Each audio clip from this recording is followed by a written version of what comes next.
In this video, I'm going to be going over the difference between Coinbase and Coinbase Pro, and we're going to do it in 5 minutes or less because that's all you need to understand this. Now, the first thing I'd like to talk about is basically how they both came to be, because it's very confusing to people why there is a Coinbase and a Coinbase Pro. So Coinbase, they've been around for quite a while, and in the beginning, they were trying to bring a lot of new people into crypto that weren't traders at all and just wanted to buy some Bitcoin and hold it. And so that's why they created Coinbase, and they created a very simple interface. You can see right here in Coinbase, I can click trade, I can click buy Bitcoin. Anybody could figure it out, and they could figure it out quickly. Now, they also had another company called GDAX that they were running that was for traders, people that wanted to buy and sell Bitcoin constantly and look at charts and constantly be in the minutia of buying and selling Bitcoin every single day.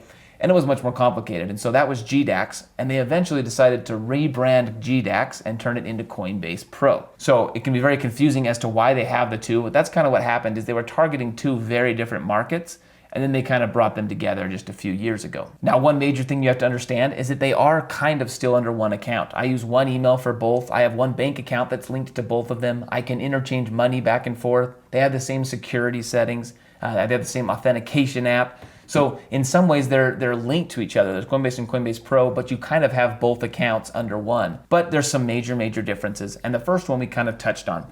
Number one is interface. If you're brand new to crypto, you have no idea what you're doing, you'll much prefer to look at this interface, click buy Bitcoin, and have some Bitcoin. When you go to Coinbase Pro, you can see it's quite a bit more complicated. There's a lot going on. There's a lot of charts. There's different kinds of orders that you can make, and it just isn't inherently intuitive for somebody that doesn't understand all this. Now, the second thing you have to understand is fees. Coinbase, because of the way they're simpler and things like that, they tend to charge higher fees. So if you're buying and selling coins fairly often inside of Coinbase, you'll find that you lose a lot of money in fees. And in fact, they have two separate fees each time you make a purchase or a sell. So you play what's called a flat fee, where they just charge you a certain amount of money every single time that you buy or sell inside of Coinbase, no matter what. And so you can see right here, if I go into Coinbase and I try to buy $10 worth of Bitcoin, I've got a Coinbase fee, which is a flat fee of 99 cents. But they also have what's called a spread fee, where they're essentially, that you're not buying Bitcoin for the best possible price that's out there. They're taking a little bit on the spread as well. So there's two real fees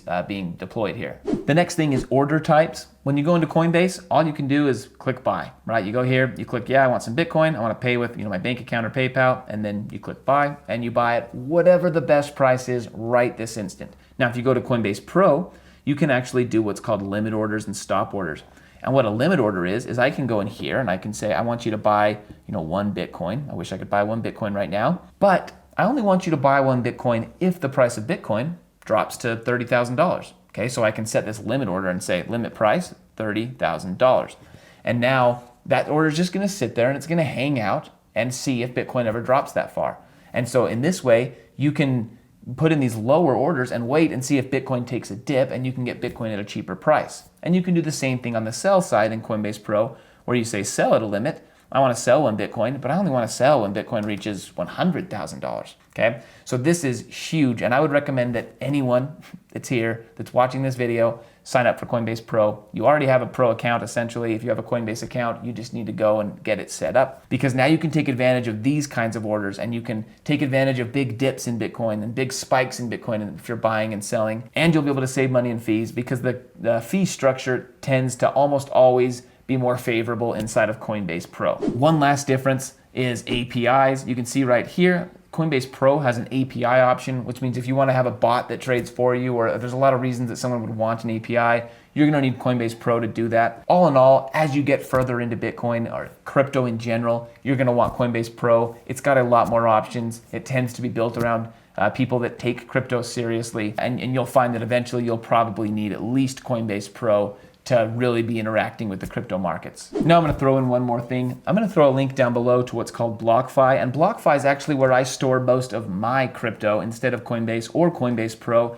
And the reason for that is BlockFi actually gives you interest on your crypto. So you can see right here, Bitcoin actually gets an additional 4.5% in Bitcoin every year just for holding it in BlockFi. Ethereum gets 5%. And you can go all the way up to some stable coins like USDC that are getting 9 or 10% just for holding them inside of this BlockFi account. So if you haven't heard of BlockFi, it's a great place to store your crypto in a way that can actually get more crypto just for sitting there. So that's where I store a lot of my crypto, is inside of BlockFi, because who says no to free crypto?